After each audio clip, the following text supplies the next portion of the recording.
On the night of November 12, 1970, the Bay of Bengal stood up. Not metaphorically, the sea surface across the Ganges-Brahmaputra delta physically elevated by 35 feet and moved inland at the speed of highway traffic. Most of the coastal islands had no high ground.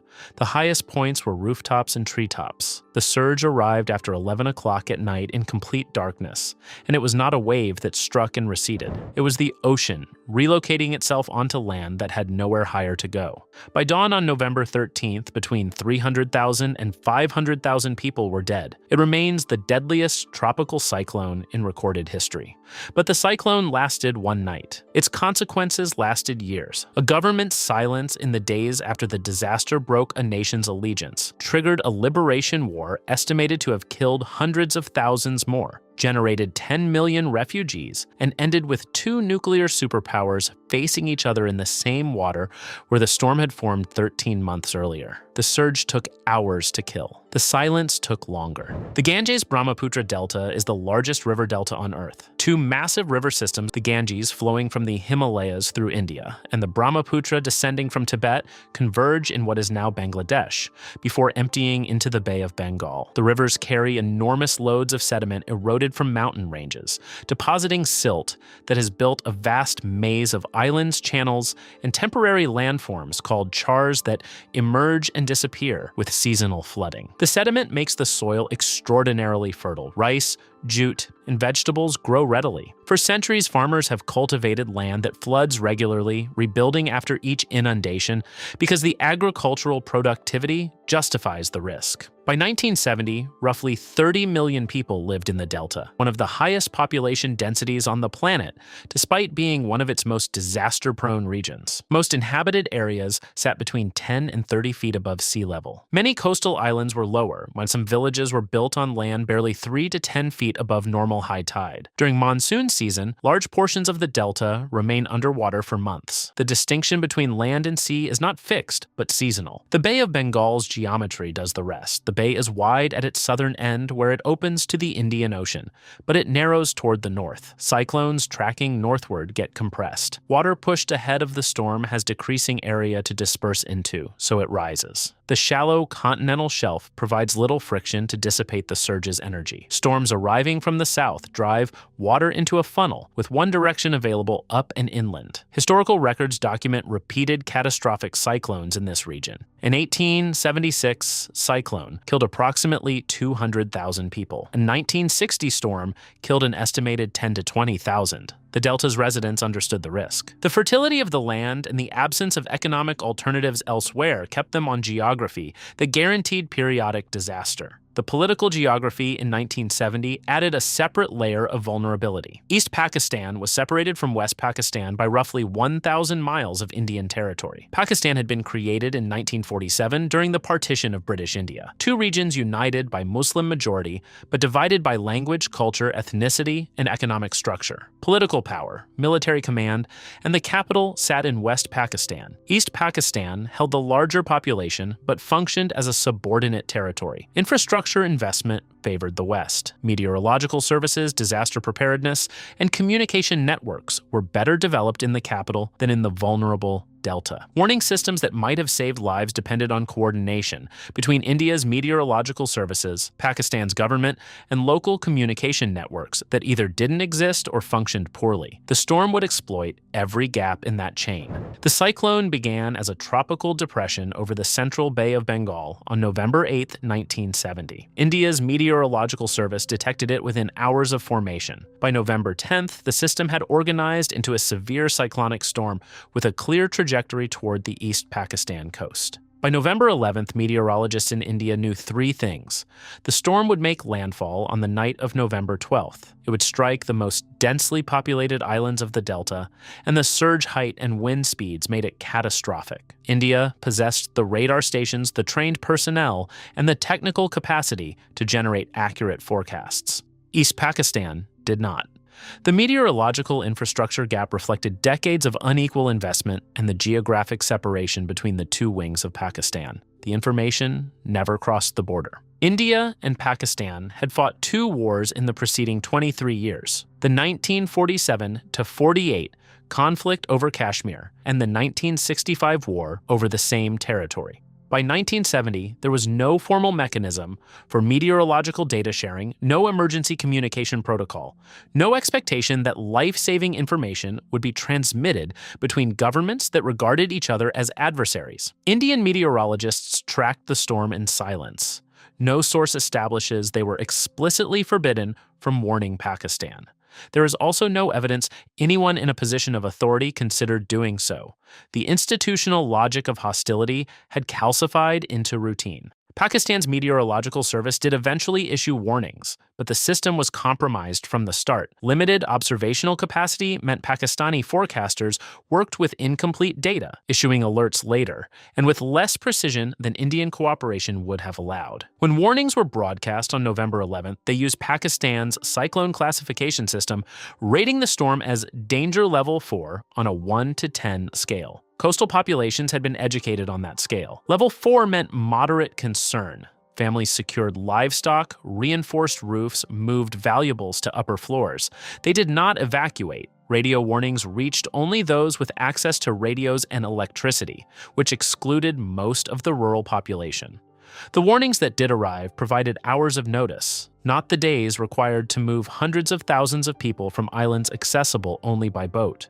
Even for those who heard and understood the alerts, the question remained, evacuate to where? The highest points on most islands were rooftops and trees. By the evening of November 12th, the storm was hours from landfall. Fishing boats that had gone out in the morning were still at sea. Families were preparing evening meals. Children were being put to bed. The full moon on November 12th was pulling tides 15 to 20% higher than normal, a predictable astronomical alignment that elevated the baseline sea level before the surge arrived. No record shows this compounding factor was communicated to the population. The cyclone made landfall at approximately 11 o'clock on the night of November 12th, 1970. Most of the delta was asleep. The ocean stood up in darkness. The full moon was not incidental. When the sun, moon, and earth align during a full or new moon, gravitational forces produce spring tides, the highest tides in the lunar cycle. On the night the Bhola Cyclone made landfall, the baseline sea level was already elevated 15 to 20% above normal high tide before the surge arrived. A 35-foot surge on elevated spring tides produces a different outcome than the same surge on ordinary tides. The margin determines whether a second-story room stays above water or becomes a sealed chamber. The storm made landfall after 11 o'clock at night. There were no streetlights, no widespread electricity, no ambient urban glow. The affected islands were rural and agricultural, lit only by oil lamps and cooking fires extinguished before sleep. Survivors describe hearing the surge before seeing it, a sound compared to freight trains or continuous thunder, or a roar that grew from faint to overwhelming in minutes. The ocean arrived as sound first, then as rising water underfoot, then as a wall moving faster than a person could run. The storm surge reached approximately 35 feet at peak, the height of a 3-story building. For reference, most coastal homes were single-story mud brick or bamboo structures built to a height of 10 to 12 feet. The surge was not a wave that struck and receded, but a sustained elevation of sea level, the ocean rising vertically and then moving horizontally across land that offered almost no resistance. Buildings constructed to withstand wind and rain were not engineered to resist lateral water pressure, measured in tons per square foot. Walls collapsed, roofs tore away.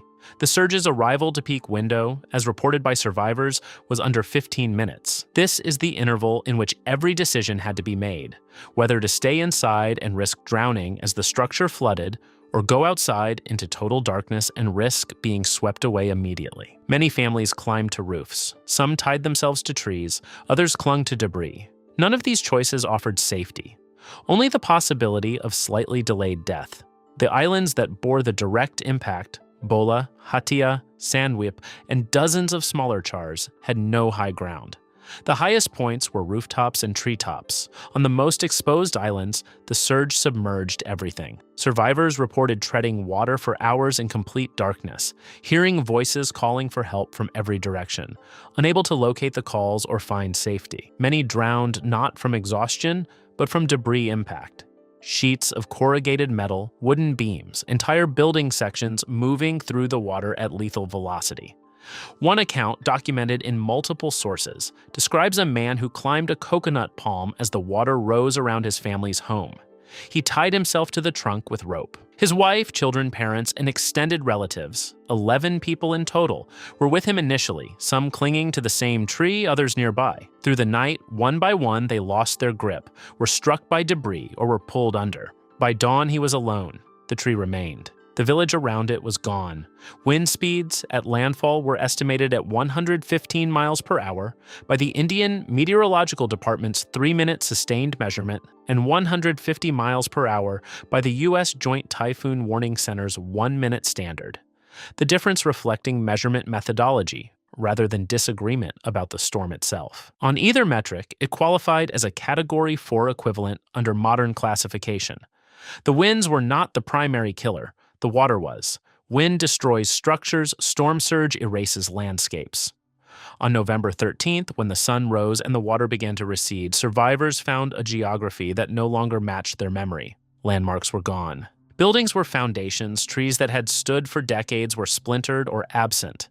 Bodies were everywhere, on the ground, in the remaining trees, floating in the receding water. The death toll, estimated between 300,000 and 500,000, with 500,000 the most widely cited figure, is not a count. It cannot be. The affected region included remote islands where population records before the storm were incomplete. Entire family lines were eliminated, leaving no one to report the missing. Mass graves were dug without documentation. Bodies carried out to sea were never recovered. The number represents the gap between estimated pre-storm population and confirmed post-storm survivors, a measurement of absence rather than identification of the dead. The scale is difficult to place in any familiar frame of reference. The atomic bombing of Hiroshima killed approximately 80,000 people immediately, with total deaths reaching 140,000 by the end of 1945. Nagasaki's immediate death toll was approximately 40,000, with 70,000 total by year's end. The Bhola Cyclone's lowest confirmed estimate, 300,000, exceeds the combined total deaths from both bombings. The surge accomplished this across a single night. Those who survived faced contaminated water, no food supply, injuries without medical access, and disease spreading rapidly in tropical heat. The trauma was not merely individual but structural. Communities that had existed for generations were gone. Survivors had no family, no neighbors, no institutional memory except their own. For days after the cyclone, Pakistan's central government issued no significant statement and sent no major relief. President Yahya Khan, governing from Islamabad, separated from the disaster zone by 1,000 miles of Indian territory, made no public appearance related to the catastrophe. When he finally visited the affected region, the trip was brief. Survivors who had spent days burying family members with their bare hands, surrounded by bodies and contaminated water, perceived the visit as confirmation of something many had long suspected. Their lives carried no weight in the calculations of those who governed them. This was not new knowledge. East Pakistan had long been economically subordinated, despite holding the larger population. The region generated substantial export revenue, jute primarily, but saw minimal infrastructure investment in return. Military leadership was dominated by West Pakistanis. The Bengali language was marginalized in favor of Urdu. Cultural and ethnic differences were treated as obstacles to unity rather than components of it. The Awami League, led by Sheikh Mujibur Rahman, had been demanding greater autonomy for years. The cyclone's aftermath gave those demands a specific, undeniable evidence base: 500,000 dead and 4 days of government silence followed by a brief visit. 1 month after the cyclone, on December 7, 1970, Pakistan held national elections. The Awami League won an outright majority, enough seats to form the government. East Pakistan had voted decisively. West Pakistan's leadership refused to transfer power.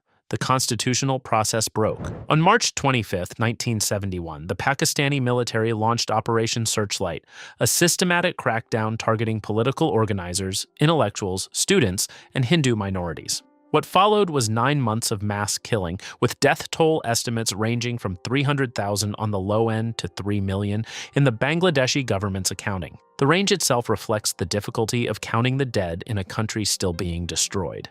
Alongside the killing, an estimated 200,000 to 400,000 women were subjected to systematic sexual violence, and 10 million people fled across the border into India. India provided sanctuary, then training, then direct military support to the Mukti Bahini, Bengali freedom fighters. By December 1971, India formally entered the war. Pakistani forces in the east, surrounded and cut off from supply lines by 1,000 miles of Indian territory, surrendered on December 16th. Bangladesh was born. But the conflict had already drawn the attention of nuclear superpowers. Pakistan was aligned with the United States and China. India had signed a friendship treaty with the Soviet Union in August 1971, anticipating exactly this confrontation. On December 8th, as Indian forces closed in on Dhaka, President Nixon ordered Task Force 74, centered on the nuclear-powered aircraft carrier USS Enterprise, into the Bay of Bengal as a show of force supporting Pakistan. Enterprise departed from the Gulf of Tonkin, where it was deployed for the Vietnam War, on December 10th. It arrived in the Bay of Bengal on December 15th. The Soviet Union responded by dispatching a naval task force from Vladivostok, a cruiser, a destroyer, and 2 attack submarines under the command of Admiral Vladimir Kruglyakov. What followed was not a distant, shadowing operation. Kruglyakhov's submarines surfaced directly in front of the Enterprise. Missile tubes were opened. The Soviet force had physically placed itself between the American carrier and its objective. For several days in December 1971, the 2 fleets occupied the same water where the cyclone had formed 13 months earlier. The confrontation ended not through diplomacy, but through Pakistan's rapid military collapse. By the time the Enterprise arrived, the war was already decided. Pakistani forces surrendered, the standoff dissolved. But the brinkmanship had produced at least one concrete consequence. India, observing how effectively the Soviet submarines had neutralized the American carrier group, accelerated its own nuclear weapons program. That program achieved its first successful test in 1974. The geography that made the storm deadly, the delta's elevation, the bay's funnel shape, remained unchanged after all of it. Only the political borders had shifted, redrawn by the same water that had killed 500,000 people while they slept. The warning chain that failed in November 1970 has a precise anatomy. India's Meteorological Service detected the storm on November 8th, 4 days before landfall, and tracked it continuously. The trajectory was not uncertain. The surge height was not ambiguous. The affected population was not unknown. The forecast capacity existed. The political will to transmit it across a hostile border did not.